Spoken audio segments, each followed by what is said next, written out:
Good evening, Chris. Magandang gabi sa iyo mula dito sa napakagandang lungsod ng Lawag. Yan. Good evening, Coach. At sasabihin ko na nga sana, iba ang setting natin for tonight, iba ang iyong background.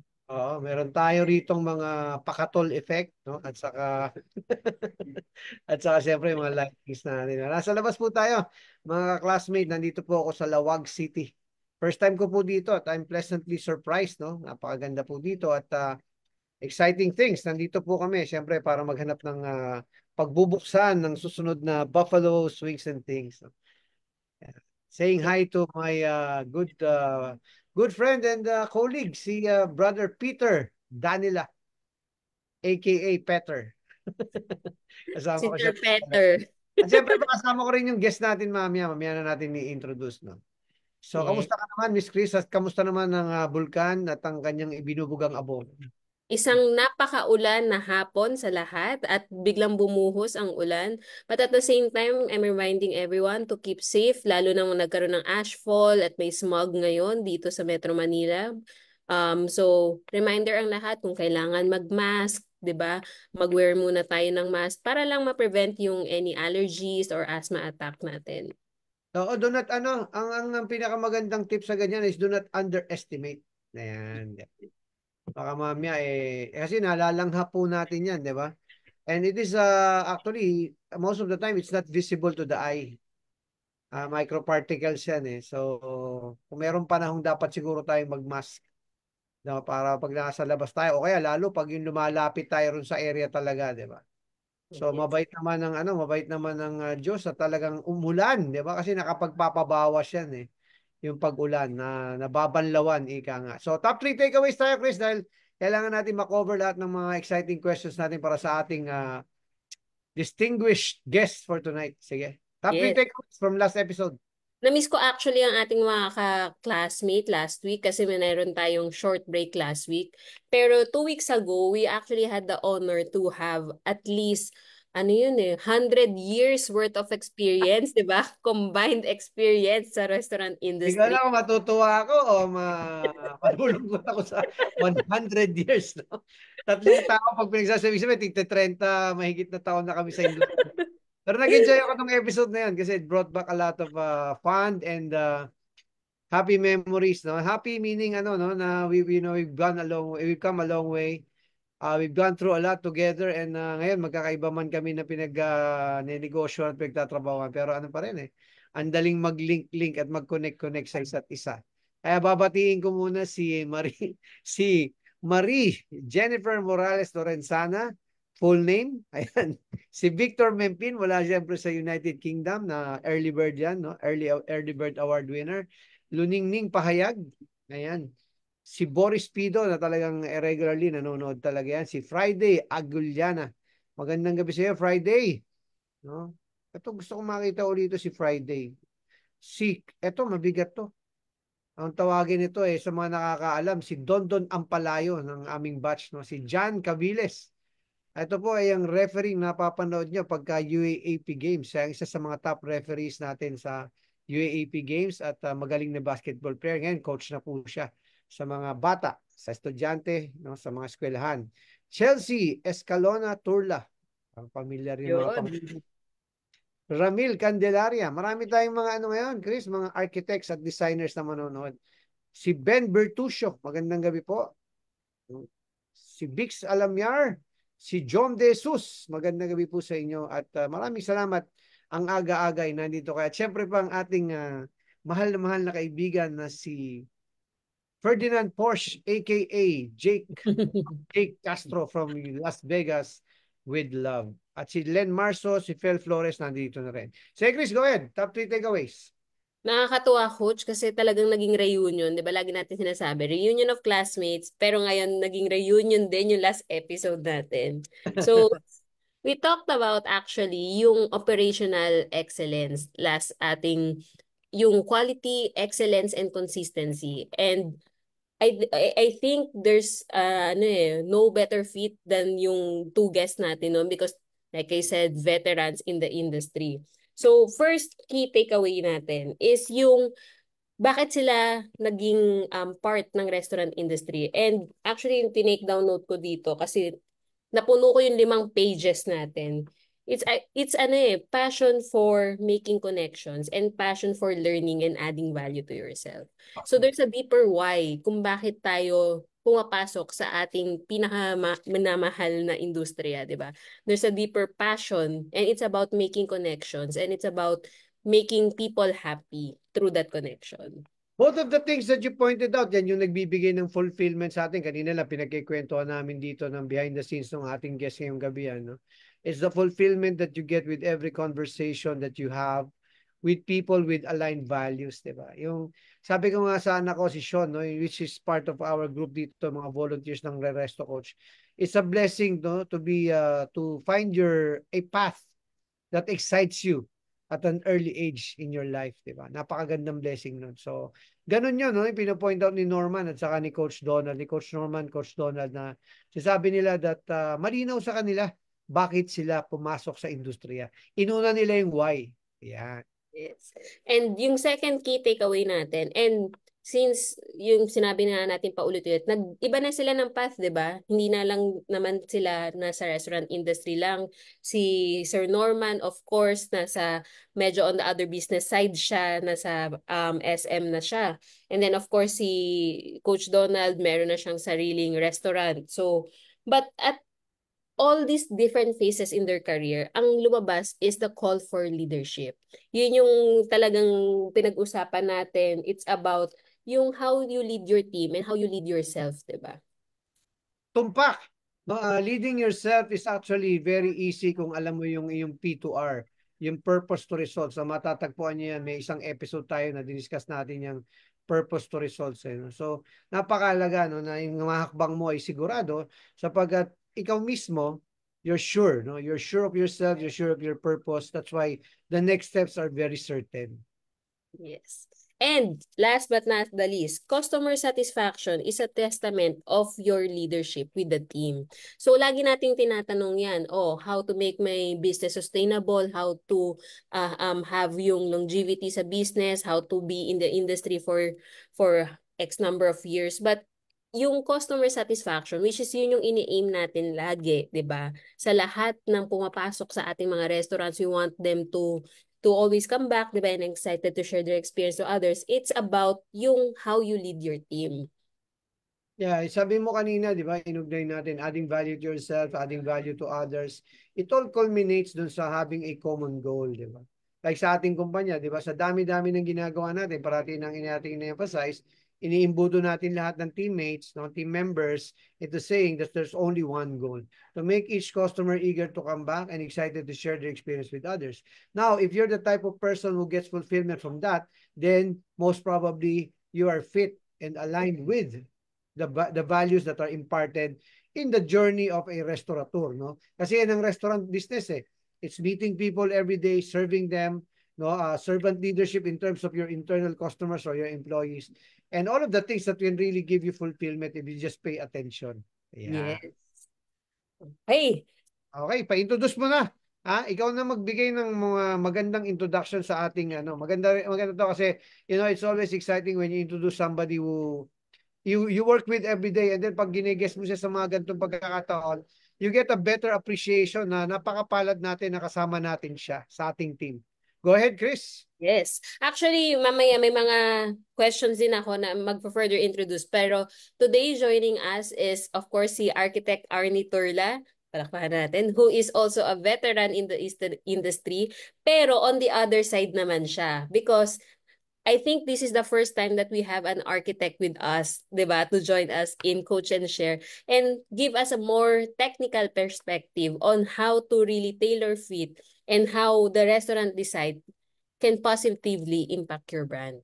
So, imbis na ako ang magsasabi, of course, papakwento ko na lang kay Architect Arnie, ano ba yung naging journey niya sa ating industry?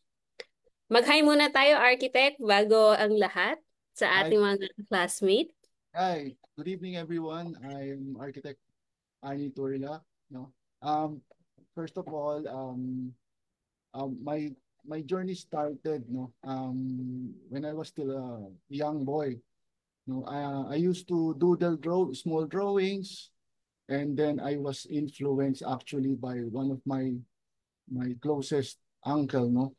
Actually siya yung nagpaaral sa akin kasi, to tell you frankly, I came from a small family, no? So we have to work hard and struggle, and yung uncle ko na yun, siya yung nagpaaral sa akin.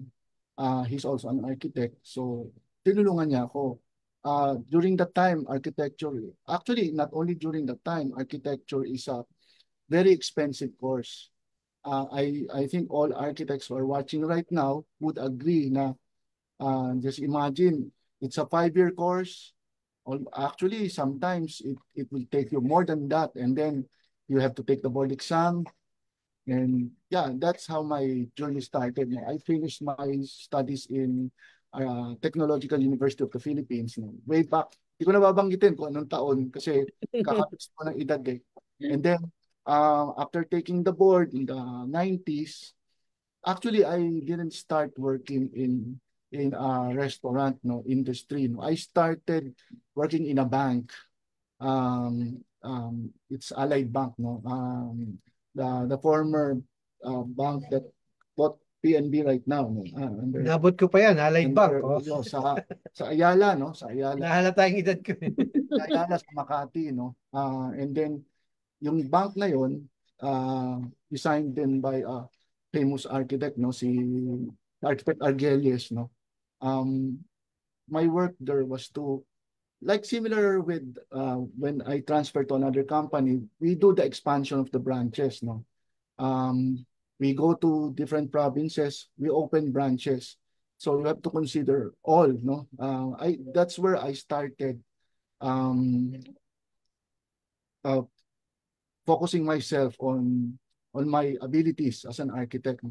Then after that, that's where I transferred to one of the famous fast food chain in the Philippines.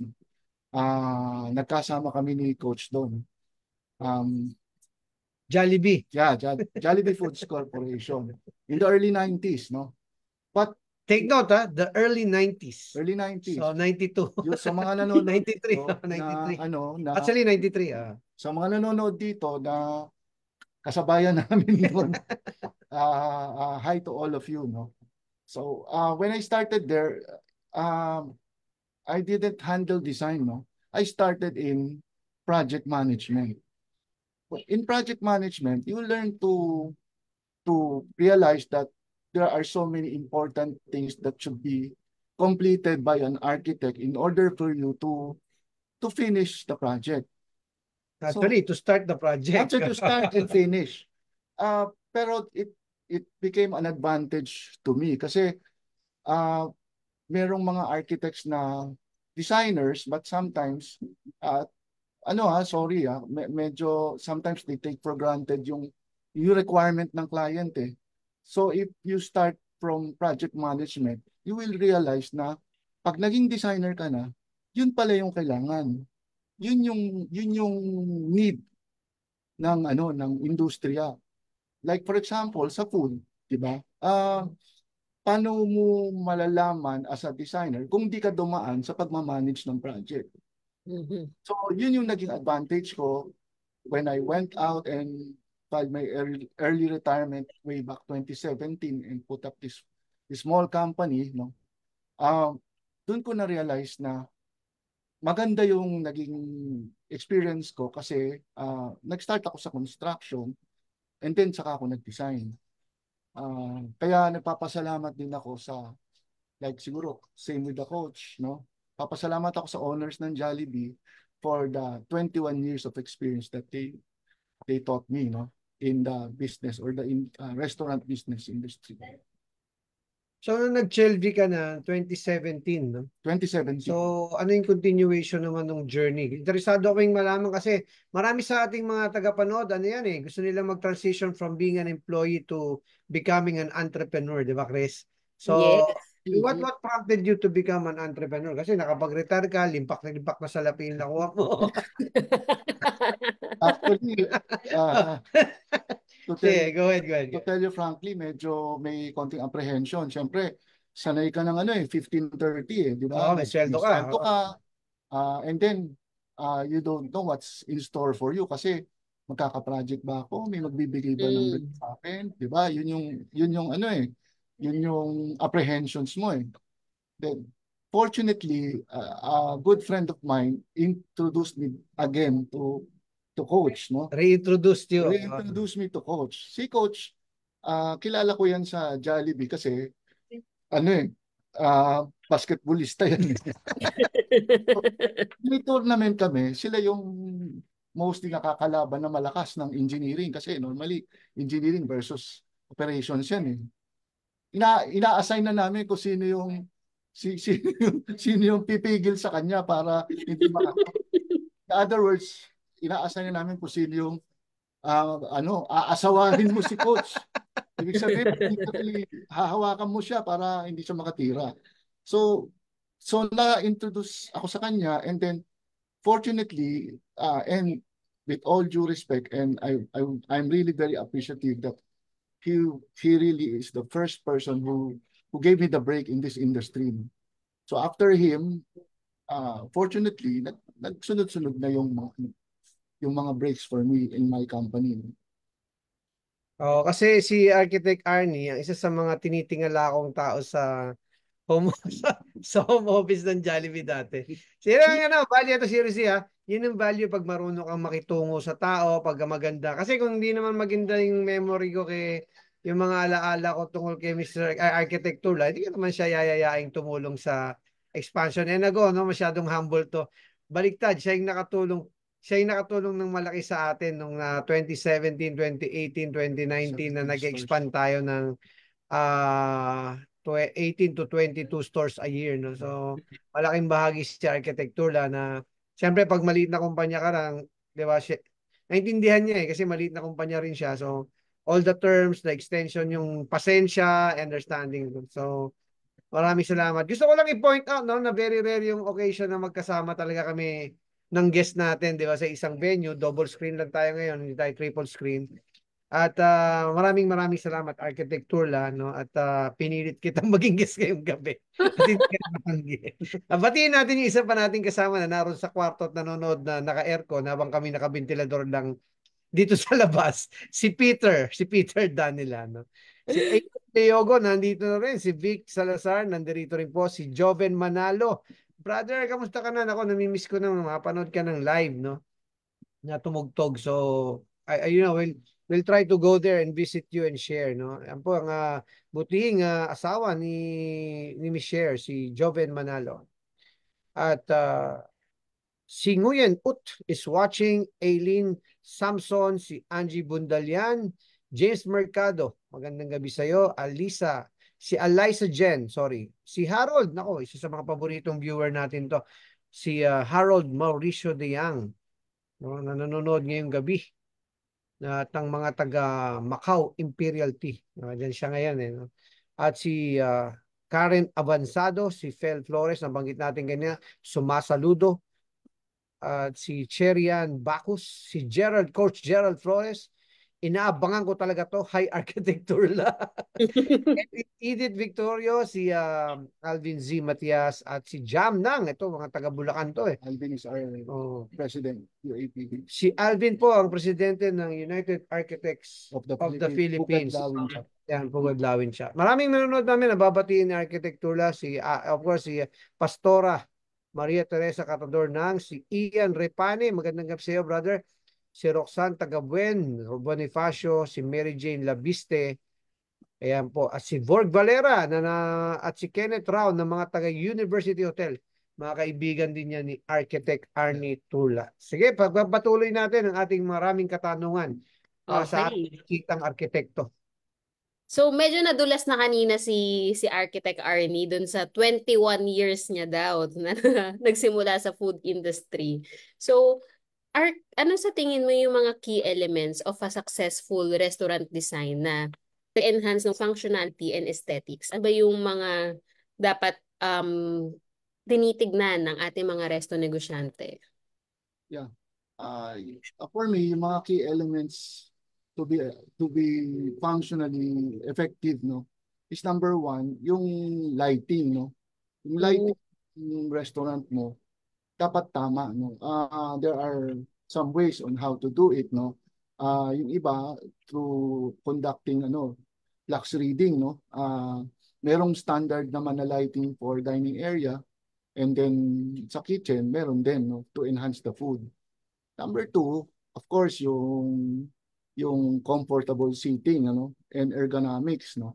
Siyempre, number one yan. Dapat ma-identify mo na dapat yung seating mo hindi sobrang sikip, tamang-tama lang, hindi siya yung whatever is Kasi when you start the design, number one pa rin, you have to determine ano yung purpose ng client mo.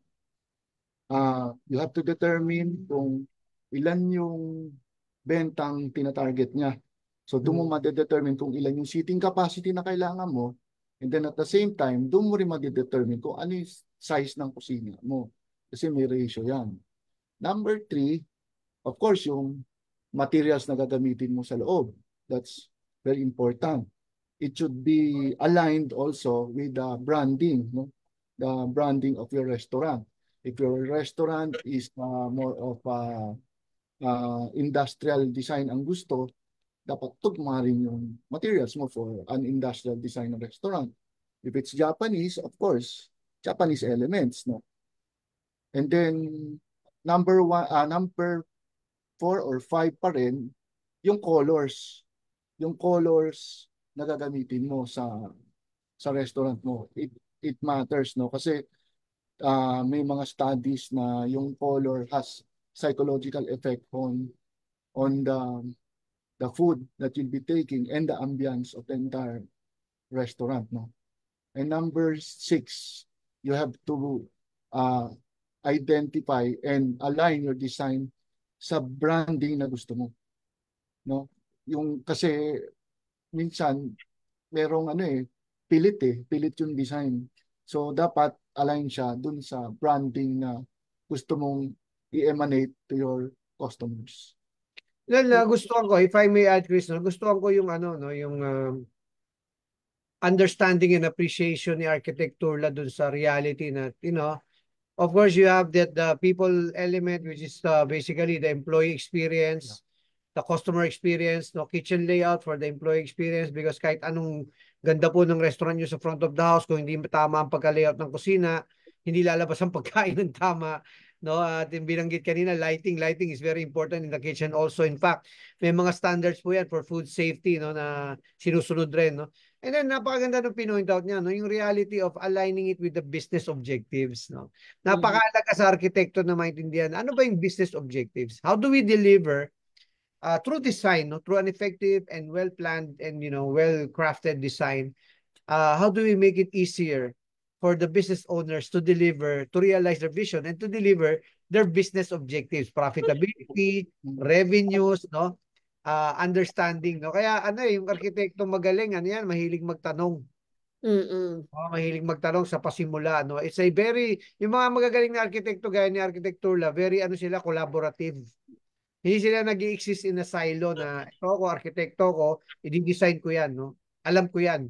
They collaborate, they ask questions. And that's, I think, very important to point out sa mga nagbabalak po mag-invest na sa tamang disenyo, no? At napakalaga, ayun po ang didiretsuhin ko na. Yun ang punto nitong episode 183. To encourage all of you to invest in the proper design of your resto negocios. Yes.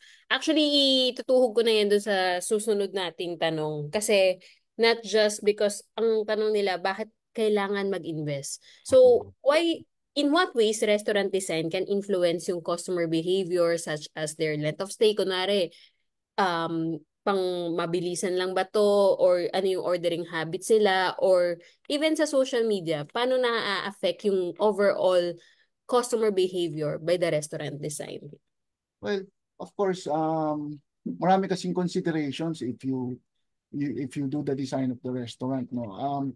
Yung length of stay, for example, kung mali ang design mo, let's say, kasi you also have to consider not only the visual, no, the visual acuity of your restaurant, but you also have to consider yung other senses mo. Like for example, yung ambience, no, yung lamig.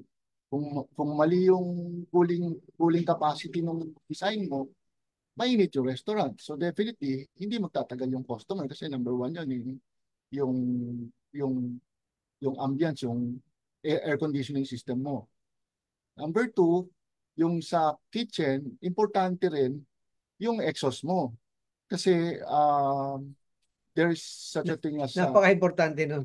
there's such a thing as negative pressure, no? You have to take yung fumes na kinukuha nung niluluto mo outside. So you have to introduce good air para alisin siya. Kaya normally, pag nag-design kami, mas mataas yung exhaust fan motor mo kaysa dun sa fresh air mo. Or sometimes, halos pantay sila. Balance. Number one is balance siya. No? Sa sa requirements mo naman sa kitchen, importante rin ng power supply. Kasi it supplies all the equipments, no? Kung mali din yung calculation mo doon sa requirement, lalo sa mga malls.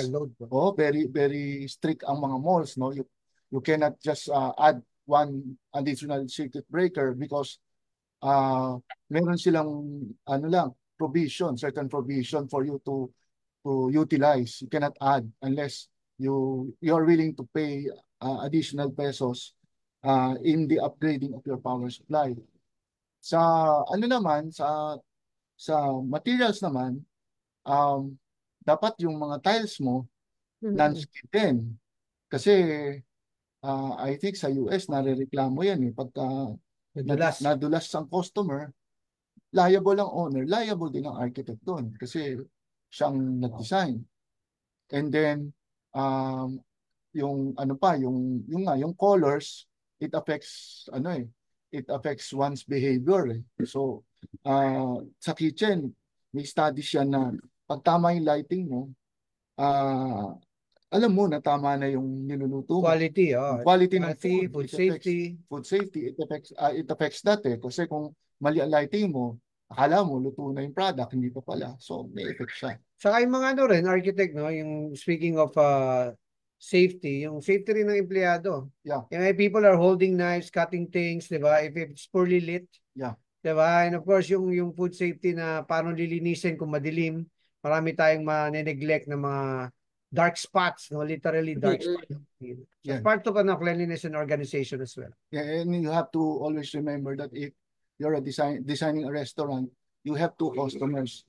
Your internal customer, this is yung crew and yung entire staff, and your external customers. So you have to satisfy both of them in order for you to be a successful designer in the restaurant industry. Yes. Parang I can say as a customer din, 'di ba?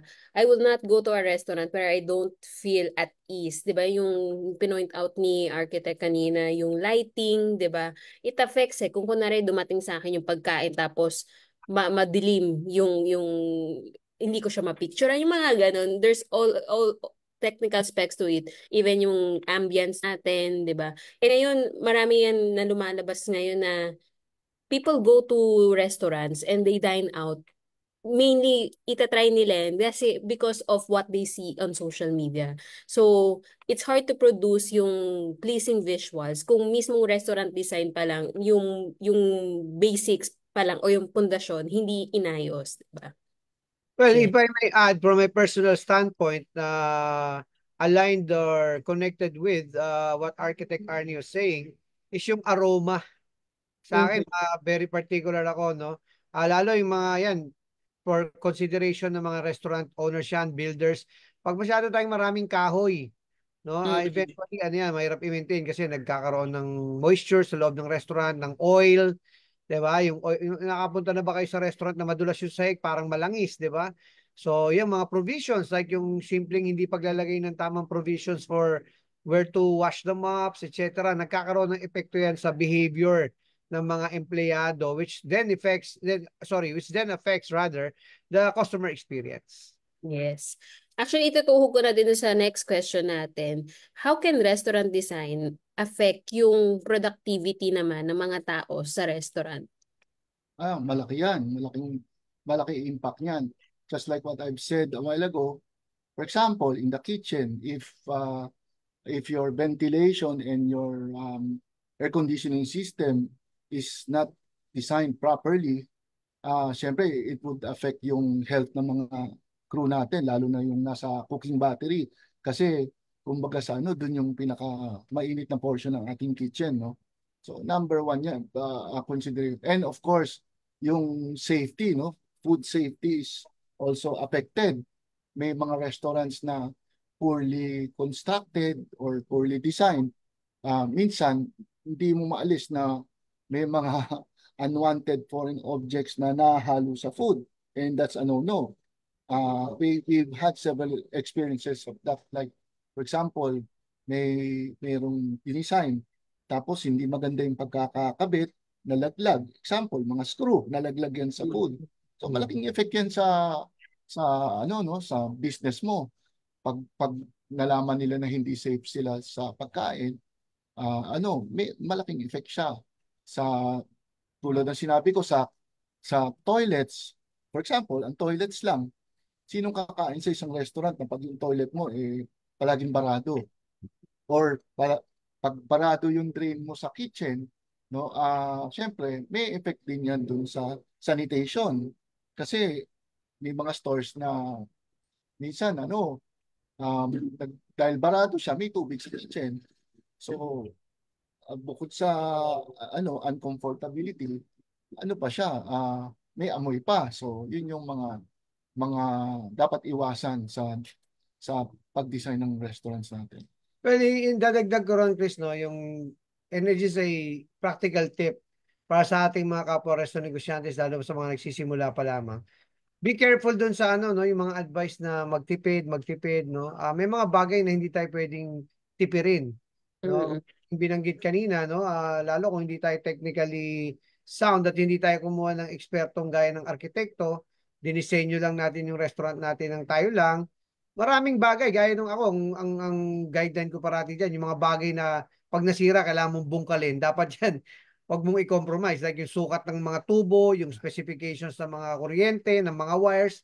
Hindi mo, maling pagtitipid na tinatawag. No? So, you do not compromise safety, you do not compromise yung efficient operations. Anything that might disrupt yung business, yan, sabi ko nga, magbubungkal ka pa, huhukayin pa, babakbakin yung pader, bubungkalin yung pupuntahan yung kisame. Those are the things that you have to watch out for, no? Ito medyo construction na to, but it all starts from design, no? Yeah. Pag hindi properly design ng isang bagay, napakalaki ng cost nung no? Yung redoing it or retrofitting it, kung lalo kung hindi ka nabantayan, kung wala ka sa mall. Sa mall kasi may extra may extra set of eyes na nagbabantay yung mall, no? And unfortunately, hindi naman ganun kahigpit ng mga nagbabantay sa ating mga LGUs. Hindi naman nila yan sisilipin ng kagaya ng detalye na sisilipin natin. So, ang practical tip natin is yung pagbabantay ng mga critical milestones, no? Alamin mo, makipag-usap pa sa isang arkitekto, sa mga engineers na gagawa ng tindahan, sa mga foreman, no, na foremen na marurunong. At alamin mo ano ba yung mga milestones na dapat bago isara yung bago lagyan ng tiles, bago takpan, masilip ko muna bilang may-ari.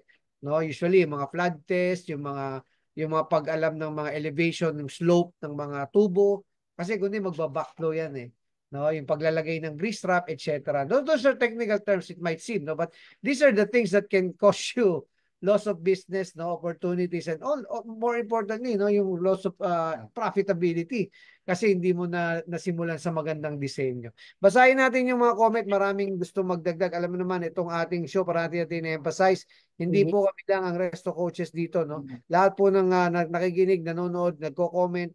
Napaka-healthy ng comment section nitong ating ng ating komunidad, Chris.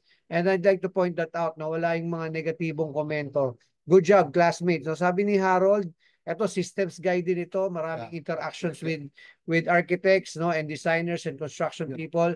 Store design can also affect speed, the production lines not set up. Yeah, time and motion studies, schematics kung tawagin, maximized movements or within reach stations, no? Yung hindi pwedeng maraming lakad. Ako parang sinasabi yan, pag maraming nilalakad masyado yung yung empleyado during the peakest of peak, ibig sabihin dalawang bagay lang. Is it poorly set up or hindi nakapag-set up ng maigi bago nag-line check? Or pangalawa, baka hindi na-design ng maigi yung tindahan. Yung engineer ko yan. Actually, Engineer Fel is one of my consultants, no. GFCI and efficient grounding system po sa kitchen para iwas ground ang crew. Tama, take for granted natin na ba't walang nakukuryente sa loob ng tindahan. Yung mga designers po at sa mga engineers po ang merong dyan, no? Accountability. Patiin natin si Ken MH, si Basi Kahigas, si Annabel Johnson na nasa same line din yan, no? Sabi ni Basi, good evening coaches, na low-bat phone ko kaya kay Mrs. gamit ko. Si Lance Luis Caviteño. Yan. Of course, si Andy rito rin, dumaan kanina sa gilid natin si Peter Danila. No? Parang gustong lumabas na sa screen. Mary Jane Labiste. Gandang gabi sa'yo. Si MJ Regondola, nandito rin si Bernardine Montelibano. Ayan, sumisilip-silip sa gilid. No? Si Lena, si Paulo Antonio Dijan, si April Leogo, si Melor De Ocampo Antonio, si Ivy Par Alcantara, si James Mercado, si Cesar Zulueta Jr. Hello din po. Ayan. Magandang gabi po. Napakarami pong nanonood. At maraming interesado, Chris. Kasi ito yung ito yung mga bagay na may impact talaga sa profitability ng Yes. Tama yung sabi niyo din kanina, it affects din yung overall work efficiency, 'di ba, sa loob ng tindahan, yung extra steps, 'di ba? May iikutan ka pa pala bago pumunta dito or yung mga pagka-layout ng mga stasyon natin. Actually, ang dami kong natututunan kasi this is something na medyo may konting lang alam pero hindi talaga ganun ka-wide yung knowledge ko. Kaya habang nagsasalita si Architect Arnie talaga kanina, nakaganyan lang ako at punong-puno ang aking notebook. So, Archie, how do you balance naman yung practical needs of a restaurant? Like yun nga, we're talking about yung efficiency, yung safety, pero at the same time, how to create a memorable or a welcoming ambience kung tawagin. So, ano ba yung non-negotiables natin? And at the same time, ano yung mga parang bagong pwede nating i-introduce? Yeah. Ang non-negotiables natin is of course yun nga dapat masatisfy natin yung requirements ni client dun sa number of seats na gusto niya at yung average daily sales na gusto yung targetin without compromising yung compliances. yung compliances natin, most especially sa government laws, no? Kasi we also have to understand that there are government laws that are non-negotiable. For example, if your restaurant exceeds more than 80 square meters, you are now being required to provide disabled toilet, no? It's under Batas Pambansa 344. This was created way back during the time of the father of our president right now, no? Former President Ferdinand Marcos, no? During the 70s. At hindi pa rin nababago yan. We have to help our PWD friends, no? I have so many PW friends who are also architects, no? Ang sinasabi lang naman nila sa amin, just help us. We can handle ourselves, but help us, no? Make our lives easier by making your establishments PWD friendly. And then yung sa hindi ka naman pwedeng gumawa ng structure na walang building permit. So yun, mga non-negotiable yung mga local government permits na yan. Yung building, yung fire safety, yung sa fire, lalo na sa kitchen, there are so many requirements that you have to, alam ko, it's very tedious, no? Minsan, frustrating pa kasi akala natin, yung government, di tayo tinutulungan. Hingi lang ng hingi.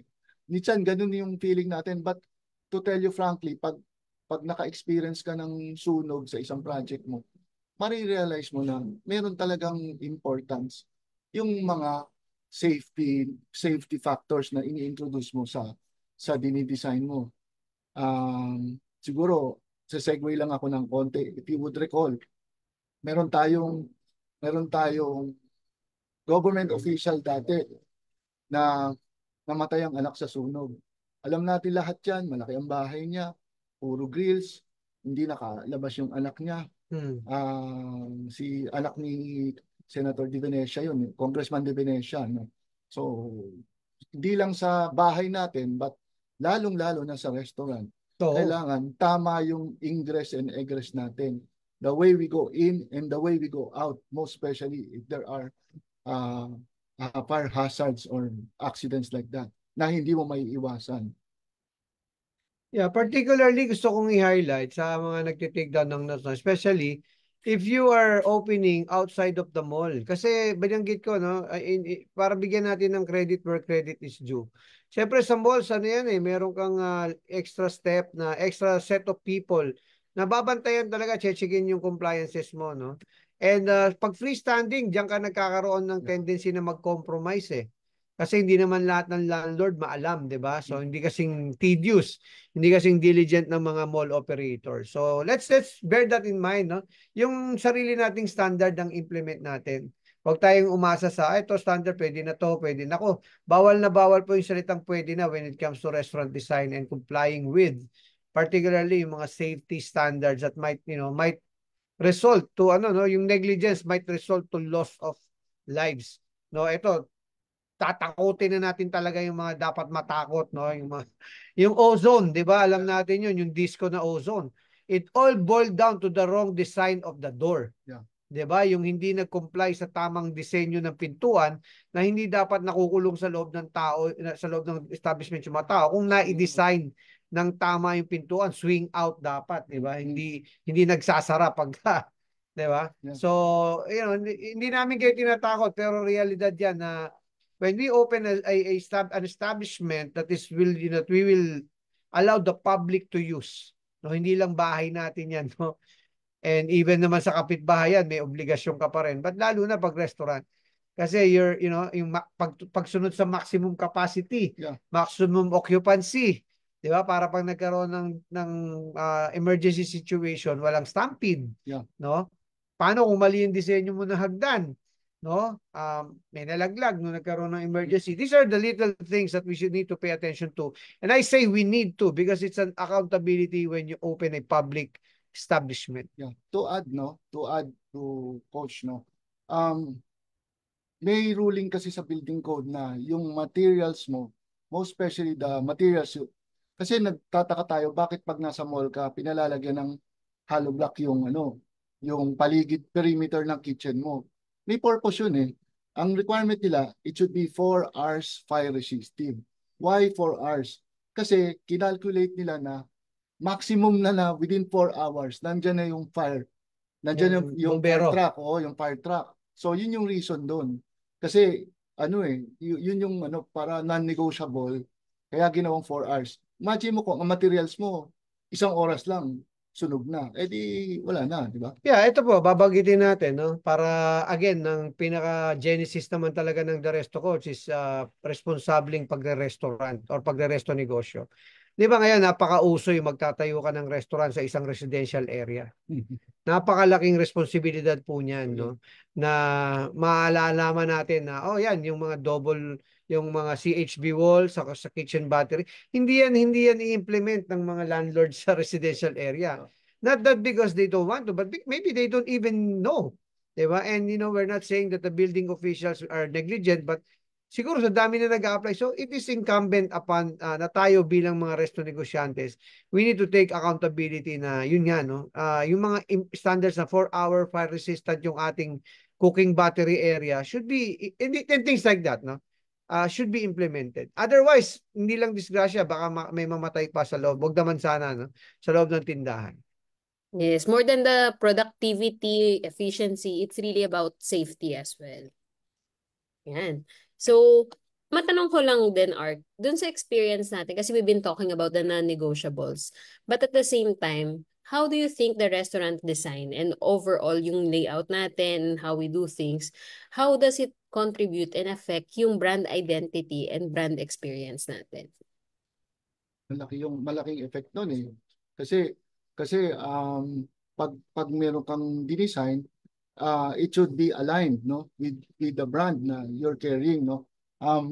Marami kasing parang yung sinabi natin kanina, maraming designers na they insist on their concept, no. But yung perfect kasing relationship ng designer sa customer or sa client is dapat aligned sila. Aligned ang isip nila, ang utak nila kung ano yung gusto nilang i-display Execute. or execute. Kasi kung walang alignment, talagang magkakaroon ng problema sa design ng restaurant, no. Maraming cases na ganyan. Hindi na ako magme-mention na syempre maraming architects na big time. Syempre pag big time na sila, meron na silang sariling identity, but they should realize that it takes two to tango. If you work together harmoniously, the result would be better than what you are expecting. So ganun yun. I totally agree with Architect Arnie, no, na yung vision dun sa brand kailangan, and sometimes yung engagement parang sa marketing din, Chris, when you talk to agencies, when you talk to marketing managers, yung alignment and calibration process napakalaga nun eh, no? Pareho ba kayo ng pagkakaintindi dun sa brand? Yeah. No, pareho ba kayo ng roadmap? Bago kayo mapag-usap nga tungkol sa roadmap, ang tanong mo na, pareho ba kayo ng destinasyon? Para yun yung analogy natin. That's very important. And when you work with architects like Architect Arnie here, no, na yun ang na-appreciate ko sa kanya, very collaborative, no, na intindihan niya. But it doesn't stop him from asking questions and clarifying things, especially in his field of expertise. Parang tipong, okay, so okay yung gusto mo, kaya lang ito implikasyon yan. Okay, hindi ba pwede natin gawin yan kasi ganito. Ultimately, it's going to be a why conversation. Yan yung healthy conversation pag why ang pinag-uusapan. Hindi yung kung sino nagsabi, arkitekto ko eh. Diba? Resto negosyante ko eh. Kaya nga kayo nagtrabaho kasi may kanya-kanyang sariling field of expertise na pwede nating i-align para makapag-collaboratively and cooperatively makapag-produce tayo ng isang napakagandang tindahan.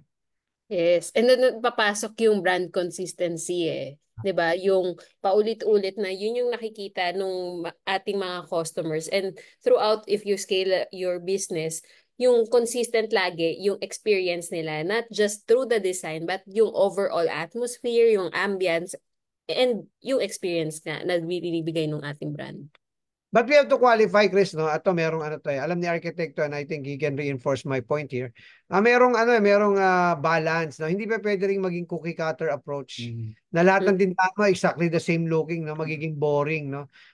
Masyado siyang repetitive, no? And yun nga, boring. Para sa mga customers, yung experience nila masyadong consistent to a point where wala nang excitement about the brand, no? Maganda pa rin yung merong mga, like in our case, di ba, we changed our murals, and after several years, we upgrade without losing the essence of the brand, yung identity, yung personality, and yung DNA ng brand. Yes. Actually, Arky, medyo I'm quite intrigued. Kasi syempre, you've been in the business for plus years. And of course, I think your daughter is also an architect. Ano ba yung mga iba-ibang design na nakita mo all throughout the years na nagbago pa konti-konti? And how do you think this apply to the restaurants na dinidesign mo ngayon? Yeah, actually, the advantage of the younger generation right now is they have all the avenues where to get their design. No?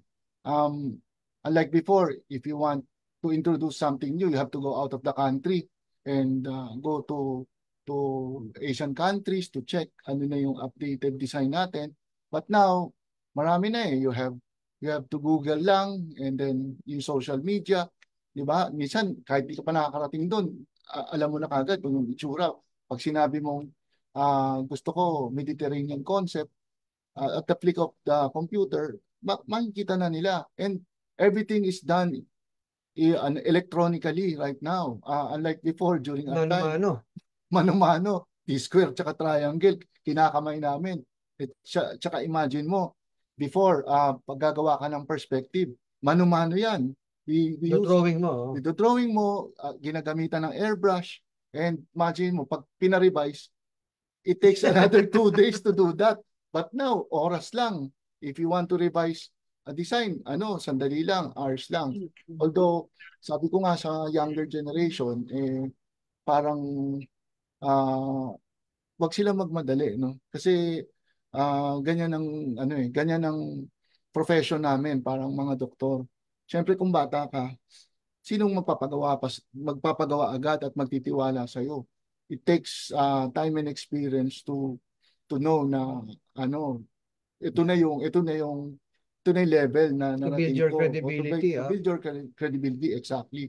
So yun yung in-explain ko sa kanila kasi actually my daughter is an interior designer, pero baliktad, ah dati sinabi niya, um, natututo siya sa akin. Pero ngayon, I'm learning more sa kanya rin. Kasi, she doesn't stop, no? I think sa profession namin, importante yung continuous learning, eh. Continuous learning of the technology. Marami na kasi ngayon, eh. Like for example, we were discussing 2 years ago na ang tema kasi ng design ngayon is energy conservation and green design, no? Pag sinabing energy conservation, what are the ways where you can introduce things to lessen yung consumption ng power, no? Example, yung pinag-usapan lang namin yesterday, yung introduction ng air curtain para hindi pumasok yung langaw sa loob ng store. Ang conventional, umaandar yan, continuous running. What if you put sensor? Pagpasok ng tao, patay. Kasi yun lang naman ang importante, pagpasok sa pinto. Pag binuksan yung pinto. Pag binuksan yung pinto, maandar. Pero kung walang sensor yan, continuous Sayang yung energy. sayang yung energy. Yun yung mga bagong innovation na iniisip. Ano pa, yung sa warmer, meron kaming, actually, idea to ng isang kasama ko dati sa Jollibee, si Engineer Neri, no? We were trying to do some studies to how to lessen yung reliance mo on energy, no? Yung iba solar power, di ba? Maraming ganong introduction na ngayon. So yun yung mga learnings ko at sineshare ko rin naman. Yung daughter ko, dahil interior designer siya, sabi ko marami akong natututunan sa kanya. Kasi nga marami siyang avenues on how to get new concepts, new designs. Unlike before, wala eh. Di ba, ang time natin, encyclopedia lang gamit natin. So, Encyclopedia Britannica. Speaking of encyclopedia, batiin natin si Teacher Yam, no? Teacher Yam Casino. Ayan, nanonood siya, si Jaren, si Gianna, at syempre ang kanyang asawa ay isang engineer na gumagawa rin niya ng mga structures ng mga buildings at sa mga negosyo rin.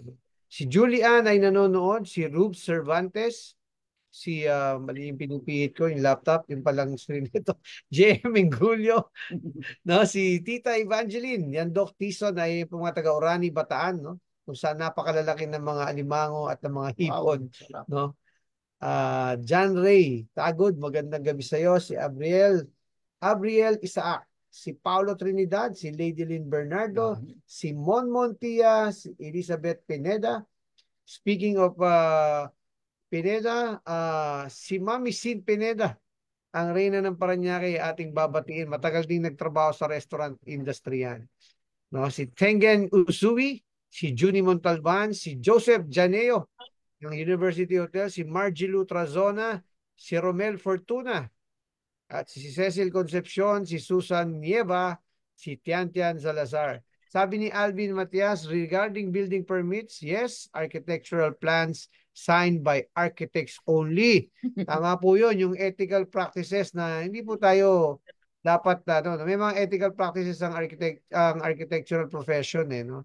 Yung pagpirma, napakalaga po, no? Sapagat accountability yun, eh. Pag pinirmahan mo yung plano, no? Huwag po tayong mag-shortcut sa mga ganyang aspeto. Delikado po yan. Ayan. Sabi ni MJ Regondola, proper layout will lead to an efficient time and motion in the production area. And, sabi nga natin, subsequently, it will impact the experience of the customers. Sige. Yes. Naalala ko tuloy yung mga oras na sa magazine ka patitingin ng mga recent designs, di ba?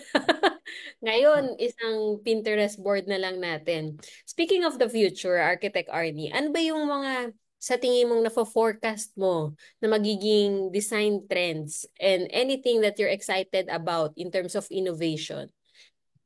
Yeah. I think before the pandemic, inopen na yung ASEAN integration, ASEAN integration. So, ang nangyari, marami rin mga architects na pupunta na dito, collaboration, Malaysians, Indonesians. In fact, last year, ang mga naging kaibigan namin, may mga, may, yung isa to mention, si Brandon Huang, he's based in Hong Kong and he's also a designer. I think, ano yung dinidesign niya? May restaurant din siyang dinidesign. So, very exciting yung future ng restaurant design dito sa atin kasi marami na tayong nakikitang styles, no? Eventually, yung concept ngayon, nakikita ko parang medyo minimalize yung masyadong maraming borloloy sa design, no? So, straightforward lang yung design. Basta align siya sa brand, you will never go wrong. So, yung dahil sa opening ng avenues for international architects here and for us to go there and for the available avenues in the social media, it's very easy to innovate, no, to do the design as soon as possible. Hindi yung maghihintay ka pa ng matagal. In fact, yung mga sagutan at pagpapadala ng plano, napakabilis.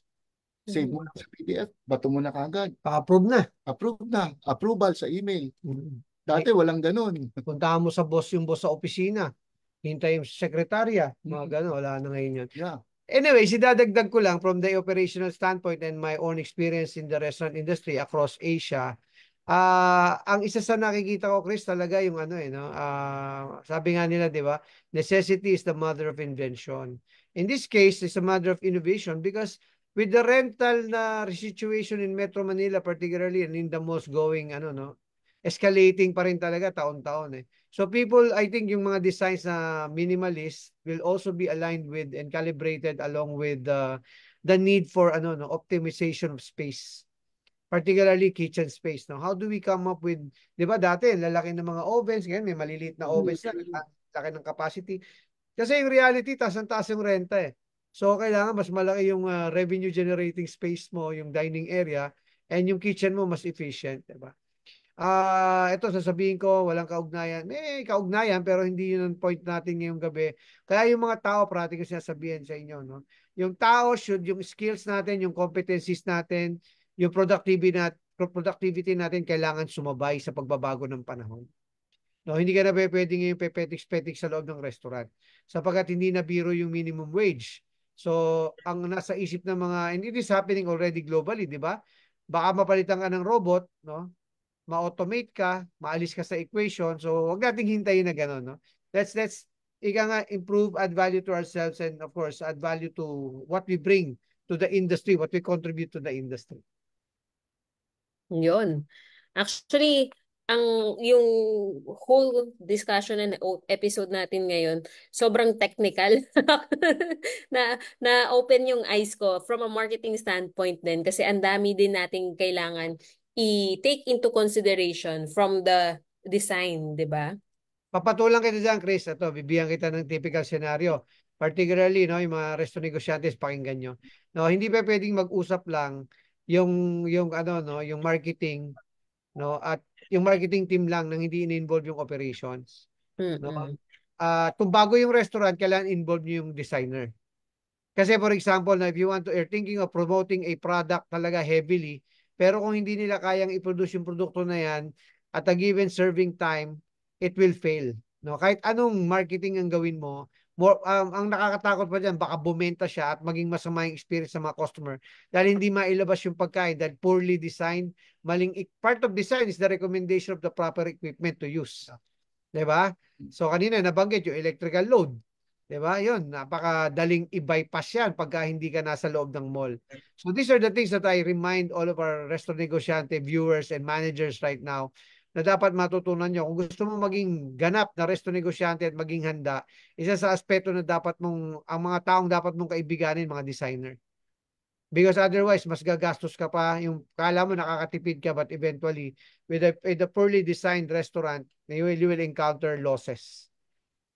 And we talked about this in terms of leadership as well, di ba? Recognizing as at the same time that you have to ask help from the professionals or the experts, di ba? Hindi natin kayang lahat gawin yan kahit sariling business natin. 5 taon nga yung architecture na kurso eh.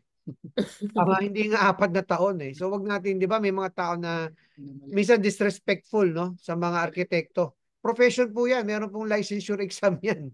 No, kaya yung firma nila hindi dapat sinasubject sa non-ethical compromises. Diba? Okay? Okay. So, maraming salamat, Architect Arnie. Ako na ang una magpapasalamat for giving us the time today at na-hostage ka. Yun na talaga ang sasabihin ko. Na-hostage ka ni Coach Jan.